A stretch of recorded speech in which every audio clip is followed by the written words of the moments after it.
수화를 열심히 하시면 소리가 없어도 수화를 잘 보시면 되는데 안타깝습니다. 네. 오늘 말씀 요한복음 6장 67절에서 69절까지 수화를 읽고 다 같이 따라서 해보겠습니다. 잘 보이시나요? 예. 이렇게 67절입니다.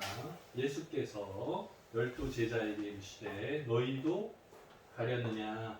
68절 시몬 베드로가 대답하되 주여 영생의 말씀이 주께 있사오니 우리가 누구에게로 가오리까. 69절 우리가 주는 하나님의 거룩한 자이신 줄 믿고 알았사옵나이다. 서로 다 같이 해보죠. 67절 시작. 예수께서 12제자에게 이르시되 너희도 가려느냐. 68절 베드로가 대답하되 주여 영생의 말씀이 주께 있사오니 우리가 누구에게로 가오리까 되죠. 69절 우리가 주는 하나님의 거룩하신 자이신 줄 믿고 알았사옵나이다. 아멘. 네, 옆에 앉은 분들하고 인사하겠습니다. 잘 오셨습니다. 만나서 반갑습니다.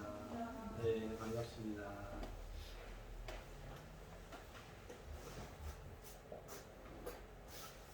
보여요? 보여요?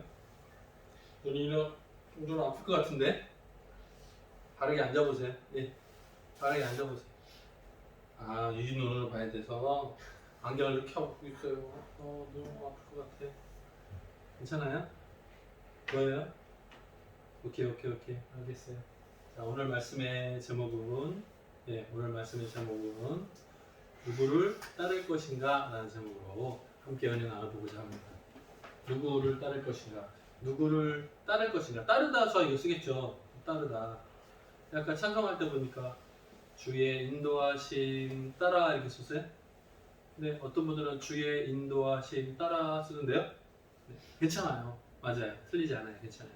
여러 가지. 주의 인도하심 따라 이렇게 가도 괜찮고. 네, 다 괜찮아요. 네, 따르다도 괜찮고요. 따르다. 본받아 행동하다도 괜찮고요. 똑같이 행동하다도 괜찮고요. 예, 여러 가지 표현이 가능합니다. 제가 믿음이라는 단어에 빨간색으로 동그라미를 쳐놨어요. 믿음이 뭘까요? 믿음. 우리가 그 신약 성경에서는 믿음이라는 걸 설명할 때 기본 전제 조건 뭐였어요? 보다. 그리고 알다. 보는 것과 아는 것이 굉장히 비슷하다 그랬죠. 그래서 보고 믿는 거예요. 보고 아는 거예요. 내가 눈으로 봤으니까 아는 거예요. 성경 말씀을 읽으니까 보고 아는 거예요. 그리고 믿게 되는 거예요. 어떻게 보면 순서하고 비슷하죠. 굉장히 중요해요. 보지 못하면 믿지 못해요. 알면 믿기 쉬워요. 근데 모르면 믿기가 어려워요. 그래서 보는 것과 아는 것이 가깝고 아는 것과 믿는 것이 가깝습니다. 그래서 보고 소리가 왜 작은 거 그랬네. 왜 이렇게 답답한 거 그랬네. 보고 듣고 아는 거, 보고 아는 거, 믿는 거는 굉장히 가까운 거리에 있어요. 네네. 제가 이렇게 써놨어요. 믿음, 신뢰하고 따라가는 것 이렇게 써놨습니다. 오늘 말씀해 보면 수많은 사람들이 예수님을 따라갔던 상황들이에요. 특별히 얼마 전에는 지지난주였나요? 오병이어 기적이 있었죠. 한 21일쯤 3주 전인가 봐요. 3주 전에. 네, 오병이어 기적이 있었어요. 수많은 사람들이 예수님 그러면 와 배부르게 먹었을 때 5,000명이 먹었단 말이에요. 12바구니를 남겼단 말이에요. 우와 대단해. 예수님 그러면 생각나는 게 뭐예요? 맛있다 생각나는 거예요. 예수님 그럼 배부르다 이게 생각나는 거예요. 이상하죠? 예수님 그러면 생각나는 게 뭐죠? 여러분? 예수님 그러면 생각나는 게 뭐여야 돼? 구원자, 메시아. 이 생각이 나야 되는 게 먼저예요. 그런데 그 당시에 예수님을 따라가던 수많은 사람들의 생각은 뭐냐면 예수님 오늘 배고프지 않겠는데? 배부르게 먹겠다. 기대가 좀 엉뚱해진 거예요.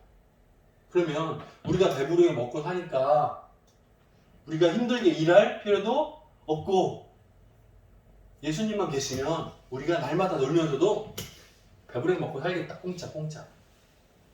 좀 이상한 생각들이 사람들 사이에서 얘기가 되는 거죠. 예수님에 대해서 잘못 아는 거예요. 자, 바르게 보고 알아야 예수님을 바르게 믿을 수 있는데 예수님이 누구신지 잘 모르니까 믿음도 희미해지는 거예요. 예수님이 누구신지 정확히 알면 확실하게 믿을 수 있겠죠. 그래서 신뢰하고 따라가는 것이 가능하겠죠. 예수님을 신뢰하고 따라가는 것이 가능하겠죠. 그것이 거꾸로 보면 믿음이겠죠. 자, 근데 보세요. 아브라함을 제가 예로 설명하겠습니다. 아브라함은 하나님의 말씀을 정확히 봤습니까? 네. 그러니까 믿었겠죠. 자, 그런데 아브라함이 고향을 떠날 때, 고향을 떠나서 이사할 때는 어때요? 갈 바를 알지 못하고 나아갔으며 라고 나와요.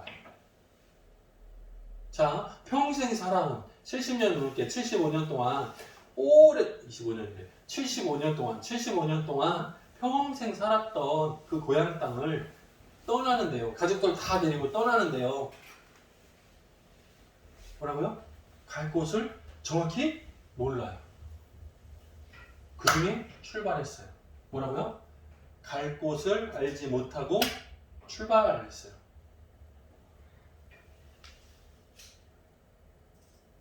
이것이 가능해요?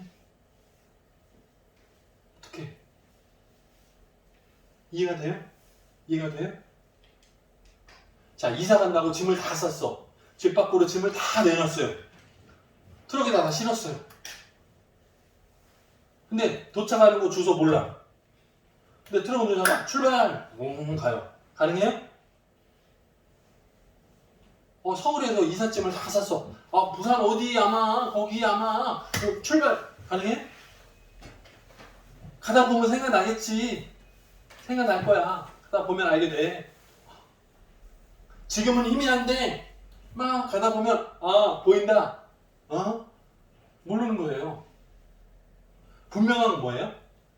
고향을 떠나라. 네, 거기까지 끝.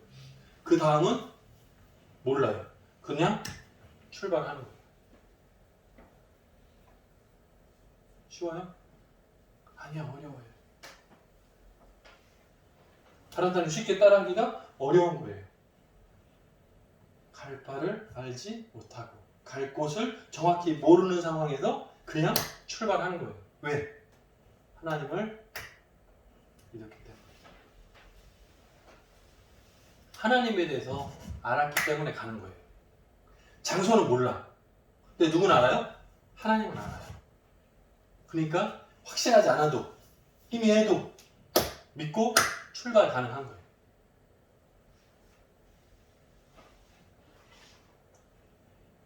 하나님의 명령은 정확히, 갈 곳은 몰라.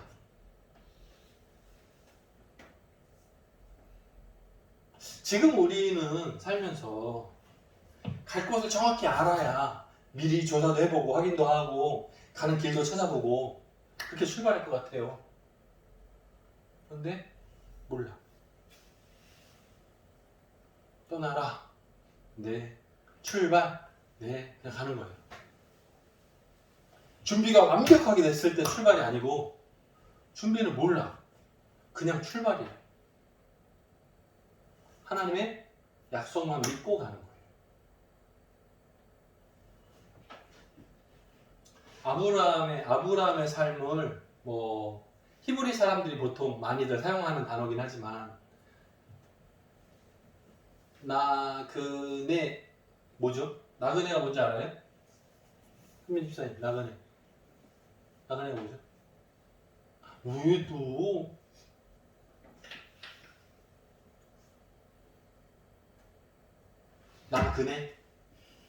나그네 맞아요? 나그네 아닌 것 같죠? 아닌 것 같아요. 나그네 이 수화가 좀 정확하지 않은데 나그네가 뭘까 싶어요.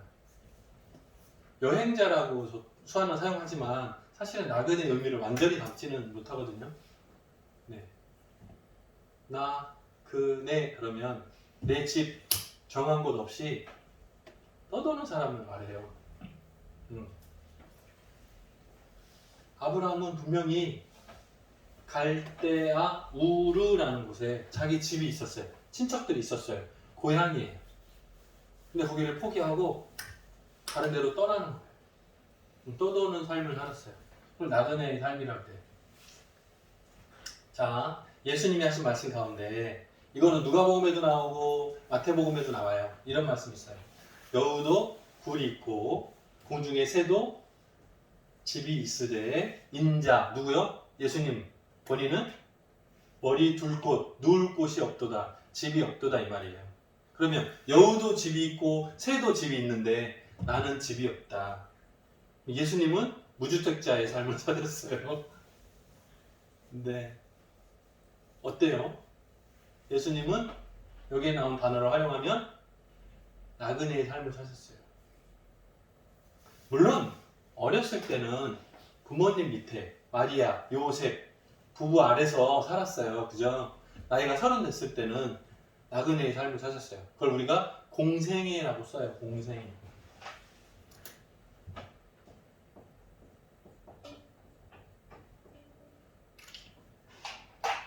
구원 사역을 위한 공식적인 삶이라는 거예요. 공생애의 삶, 공생애라고 써요. 예수님은 공식적인 삶을 사셨어요. 나이 30대부터 그 전에는 일반 가정에서의 삶을 사셨고 나이가 30 됐을 때부터 구원자로서의 삶을 새롭게 시작하셨어요.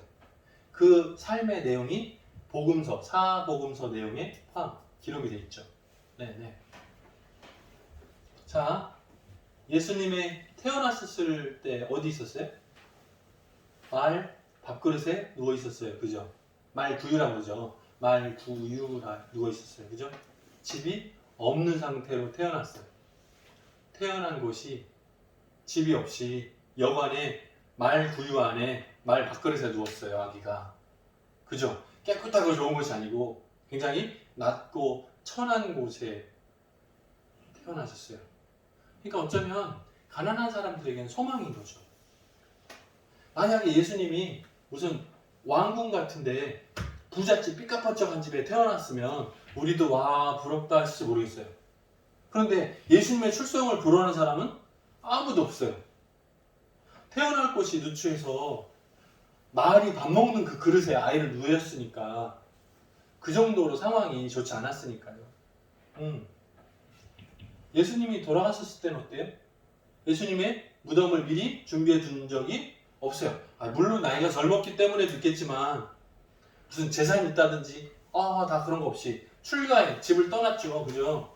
그래서 공식적인 삶을 사니까 제자들과 함께 떠돌았잖아요. 그러니까 결국에는 무덤도 다른 사람을 빌려서 사용했어요. 아리마대 사람 요셉의 무덤을 빌려서 사용했어요. 예수님은 머리 둘 곳조차 없었던 아기 태어날 때도 돌아가셔서 무덤에 돌무덤에 들어가실 때도 마찬가지로 내 거 없이. 또 어떤 사람들 서부를 거예요. 모든 우주 만물이 예수님 건데요. 이렇게 생각하시는 분 있을지 모르겠어요. 네. 자, 예수님을 따르는 삶 어때요? 세상에 소망을 두지 않고 어떻게 해요? 하나님 나라에 소망을 두는 삶. 우리는 어떻습니까? 우리는 어때요? 살아가는 삶의 목적이 하나님의 영광을 위하여. 첫 번째, 그렇게 살고 있어요? 우리들의 삶의 방향과 목표가 분명합니까? 희미합니까? 상관없어요. 왜? 아브라함도 그랬으니까.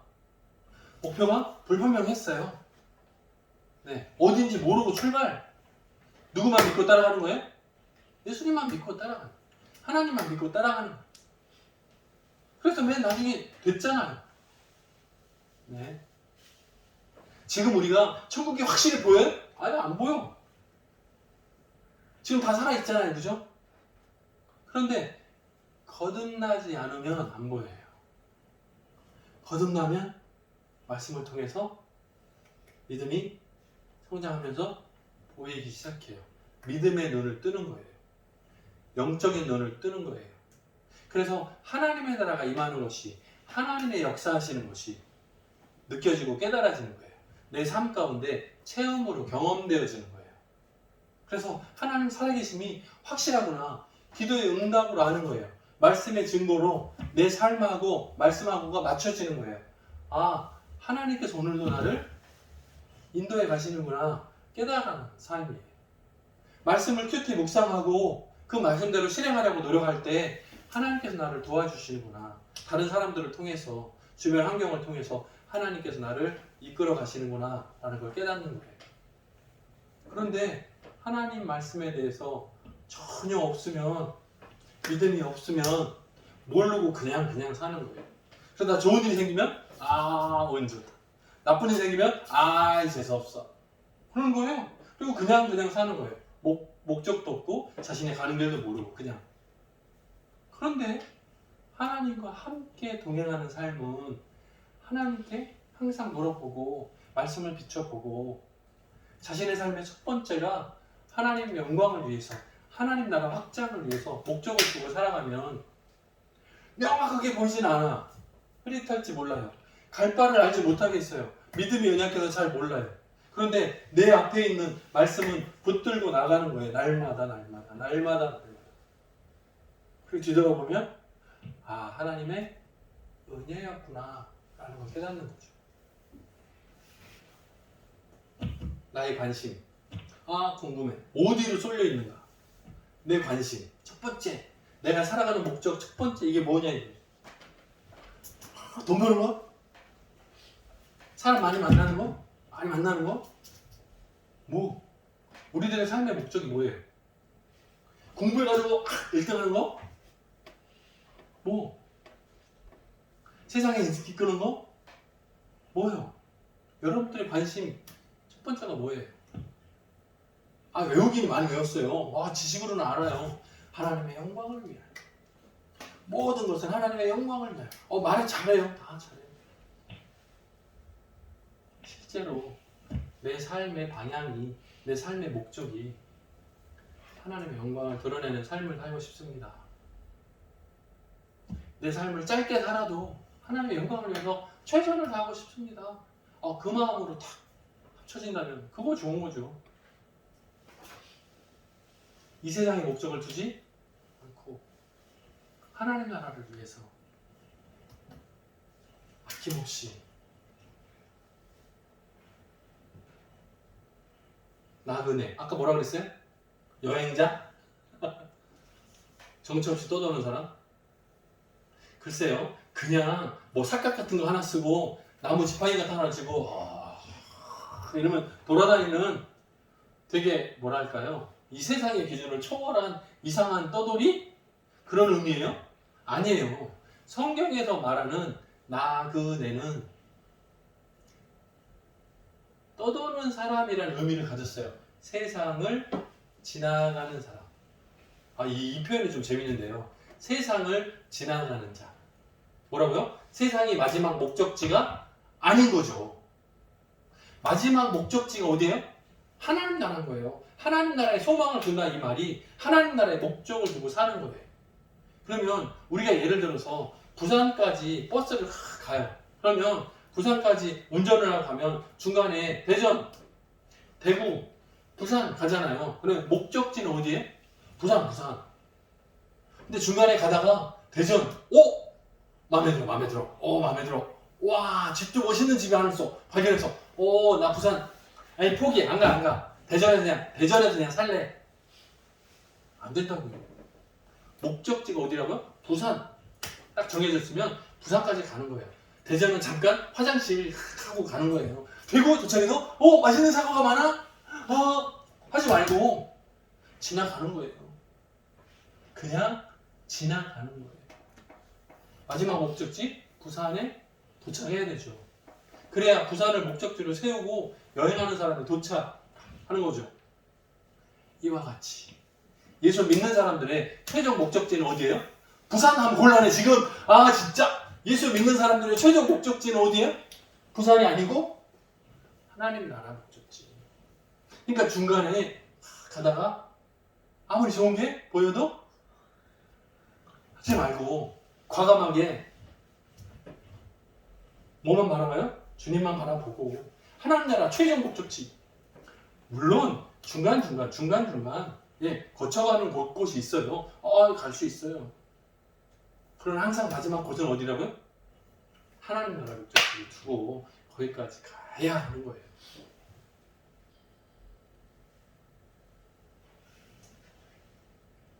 여행 많이 해봤어요? 여행? 소풍? 많이 해봤어요? 준비물 뭐? 숙박비. 필리핀 비전트립 가는 사람 알겠네. 비싸. 먹는 거? 비싸. 교통비? 비싸요. 우리 해외여행을 가잖아요. 그러면 이게 3분의 1이에요. 자는 거 3분의 1, 먹는 거 3분의 1, 비행기값 3분의 1. 요거 3개 준비하면 다른 거는 다 조금. 네? 요거 3개가 해결되면 충분해요. 여러분 계획 세울 때 잘 보세요. 비슷해요. 먹는 거, 자는 거, 교통 해결되면 그 여행은 다 준비가 끝난 거랑 똑같아요. 그런데요, 여행을 가면 이소민 집사님 필리핀 갔다 왔어요? 여러 번 갔다 왔죠? 몇 번? 11번? 10번? 11번? 갔다 왔어요? 거기 가면 거기 집 좋아요? 마음에 들어요? 어때요? 본인 집 사는 곳하고 필리핀 집하고 바꾸면 어때요? 내년에 필리핀 가면 거기서 그냥 살면 어때요? 왜 가만히 있어? 대답을 해봐요. 어때요? 으쓱? 알았어요. 으쓱. 어때요? 이현선 집사님 어때요? 내년에 필리핀 가게 되면 거기서 그냥 살면 어때요? 왜? 둘이서 답이 비슷해. 나이가 똑같거든요. 한 사람은 어떠냐 그랬더니 한 사람은 그래요. 네. 보세요. 여행하는 곳은 내 집이 아니기 때문에 내가 필요한 물건들이 가득 없어요. 임시로 잠깐 쓰는 거예요. 때문에 숙박비가 비싸요. 내 집에서는 하루 자는 거 공짜란 말이에요. 근데 다른 사람이 운영하고 장사하는 집에 가면 하루 집값이 비싸잖아요. 먹는 비용이 내 집에 있을 때는 엄마가 해주니까 공짜잖아요. 집에서 밥 먹고 엄마한테 돈 내? 안 내잖아요? 공짜잖아요? 근데 여행 가면 비싼 돈을 치러요. 교통비도 비싸요. 돈을 내야 돼. 근데 어때요? 아버지 차 얻어 타면 공짜잖아요. 이게 달라요. 이게 달라. 내 집하고 잠깐 여행하는 곳의 집은 달라요. 여러분들의 집은 어디입니까? 여러분 집은 어디예요? 어디? 우리 집은 쌍문이에요. 이러지 말고. 네? 저희 집은 서울인데요. 이러지 말고. 우리의 영원한 집은 하나님 나라예요. 그게 내 집인 거예요. 최종 목적지인 거예요. 지금 사는 집은 지나가는 곳인 거예요. 지나가는 곳. 마지막 목적지가 아니고. 마치 여행을 할 때 잠깐 묵는 수도처럼 여행이 끝나면 돌아오는 거잖아요. 마찬가지로 우리가 하나님 품에서 출발하잖아요. 거듭나잖아요. 이 세상에 사는 동안 우리에게 맡겨진 사명들을 잘 감당하잖아요. 그리고 돌아가는 거예요. 다시 하나님 품으로 돌아가는 거예요. 네. 그게 아버지 집이죠. 이거는 여호수아서에 나오는 말씀이에요. 너희 섬길 자를 택하라. 요단강 저편에 서든지 이편에 서든지 우상들이 많았잖아요. 너희 섬길 자를 택하라. 그러나 나와 내 집은 여호와만을 섬기겠노라. 선포했던 여호수아의 말이에요. 택하라.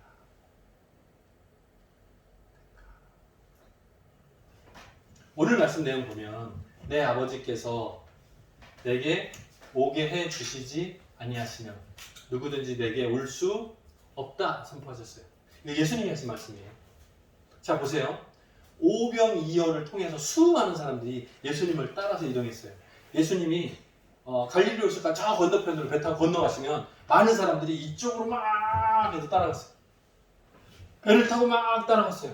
예수님 말씀 보고 듣고 싶어서 막 따라갔어요. 병 고치는 그 모습을 보고 싶어서 많은 사람들이 예수님을 막 따라다녔어요. 일일이 따라다녔어요. 그러던 어느 날 예수님이 하시는 말씀이 뭐라고요? 내 아버지께서 누구요? 하나님. 하나님께서 허락하지 않으시면 아무도 나를 따라다닐 수 없다라고 선포했어요. 예수님을 따라다니는 사람들이 내가 좋아서 내가 원해서 내 마음대로 내 결정권을 가지고 예수님을 따라다닌다고 생각을 했는데 예수님이 말씀하시는 게 뭐라 그러냐면 내 아버지께서 허락해 주셔야 너희가 나를 따라올 수 있다. 이게 부분이 마음에 안 드는 거예요. 많은 사람들이 그래요. 여러분이 원해서 교회에 온 것 같지만 아닙니다. 성령님께서 여러분 마음을 열어주시고 감동시켜 주셔야 여러분들이 교회에 나오시는 겁니다. 이렇게 말하면 속에 두 가지 마음이 생겨요. 첫 번째는 맞습니다. 내 의지가 아닙니다. 하나님께서 내가 교회에 나갈 수 있도록 하나님께 예배하는 이 자리를 사모할 수 있는 마음을 허락해 주셨습니다. 두 번째 뭐라고요? 내가 원해서 하는데 무슨 말이야. 다음 주에 내가 빠져볼까? 내 마음대로 내가 빠져봐? 못할 것 같아? 나 다음 주에 빠질 수 있어. 좀 필요 없어. 내 절에 한번 가볼까? 내 마음대로 다른 데 종교 가볼까? 가능해. 두 가지 마음이 생겨요. 자, 예수님이 내 아버지께서 내게 허락해 주시지 않으면 아무도 나에게 올 수 없다 선포하시니까 그 시간부터 사람들이 줄어들기 시작했어요. 줄어들기 시작했어요. 원래 12제자 말고 그 외에도 수많은 제자들이 있어요. 예수님을 따라다니는 제자들이 있어요. 자칭 제자, 나 예수님 제자, 나 제자야, 나 제자, 이런 사람이 있어요. 저도 수많은 학생들 수학을 가르쳤는데 제가 기억하는 제자들이 있고 제가 기억하지 못하는 제자들이 있습니다. 근데 그 학생들이 딴 데 가서 나 목사님한테 배웠어, 수학 배웠어 이렇게 자랑하고 다닐지 모르겠어요. 아니면 부끄러운지 모르겠어요. 그런데 계속해서 수학을 배우는 사람이 많지 않아요. 비슷한 것 같아요. 자, 예수님의 이 말씀 한마디에 반응이 팍 나타났어요. 그 전까지는 수많은 사람들이 예수님을 막 따라다녔어요. 그런데 너희가 나를 따라오는 거 그거 아버지께서 허락해 주시는 게 필요해. 아버지 허락이 없으면 너희들 나를 따라오지 못해 라고 말했더니 그 시간부터 따라든 사람 숫자가 줄어들었어요. 왜 그런 것 같아요? 제가 좀 전에 말했잖아요. 여러분이 교회에 오시는 거 여러분이 원해서 결단해서 오신 것 같지만 아닙니다. 성령님께서 여러분 마음속에 감동을 주셔야 되는 거예요. 이렇게 말하면 많은 사람들이 마음속에 두 가지 마음이 생긴다니까요. 첫 번째는 두 번째는 너네. 그래서 많은 사람들이 성령님의 감동이라고? 내가 그냥 알아서 왔는데 말도 안 돼 하고 거역하는 사람들이 있어요. 이 마음은 누가 준 거예요? 사단이 주는 마음이에요. 거기에 빠지는 거예요. 내가라고 착각하는 거예요. 내가 내 인생의 주인, 내 인생의 결정권은 내 거라고 착각하는 거거든요. 하나님의 인도하심하고 내 결심을 헷갈려 하는 거예요. 자, 내가 결심했다 하더라도 내가 어디에 있으면 예수 그리스도 안에 있으면 내가 결정하더라도 누구 결정이에요? 예수님의 결정과 똑같은 거죠. 내가 주 안에 있으니까. 근데 이게 헷갈리는 거예요. 내가 주님 밖에 있으면 내가 결정하면 내 마음대로 한 거지. 하나님의 말씀에 따라서 결정하면 말씀대로 순종한 거예요. 내가 결정하지만 뭐에 따라서? 하나님 말씀에 따라서 결정한 거니까 그거는 하나님 안에 있는 결정이에요. 맞아요. 좋은 거예요. 그런데 하나님의 말씀을 불순종해서 내 마음대로 결정하면 그건 내가 결정한 거예요. 내 마음대로. 우리 요즘에 큐티하는 본문에 나오죠. 유대의 왕들 이야기가 쭉 나오잖아요. 거기에 보면 하나님께서 선지자를 보내서 하나님의 말씀을 전달하죠. 너 우상 그거 섬기는 거 하지 마! 이렇게 선포하죠. 근데 뭐라고 반응하죠?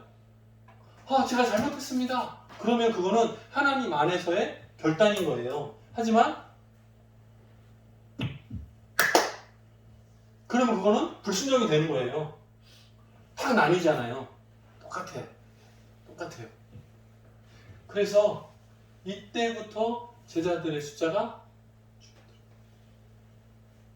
그러고 나니까 예수님이 12제자에게도 묻습니다.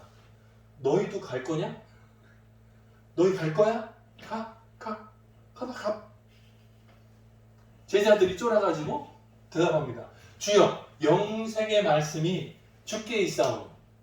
주님을 통해서 하나님의 말씀을 듣고 있는데 우리가 다른 누구를 따라가겠습니까? 주님만 따라가겠습니다. 순종하는 결단을 해요. 그리고 뭐라고요? 우리가 주는 하나님의 거룩한 자이신 줄 뭐하고? 믿고 뭐라고요? 알았사옵나이다. 자, 아는 것과 믿는 것은 굉장히 가까워요. 보는 것과 아는 것은 굉장히 가까워요.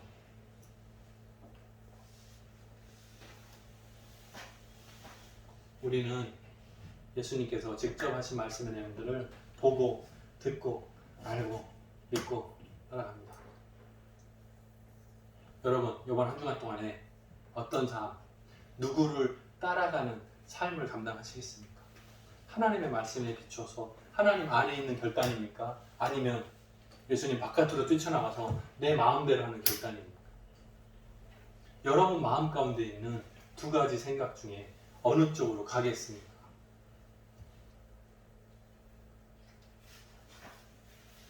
주님 안에서 예수님을 따라가는 우리 처음에 모든 가족들 되시기를 주님을 축원드립니다. 같이 기도하겠습니다. 사랑이 많으신 하나님 아버지 감사합니다. 누구를 따를 것인가? 우리들의 삶은 지식적으로 다 압니다.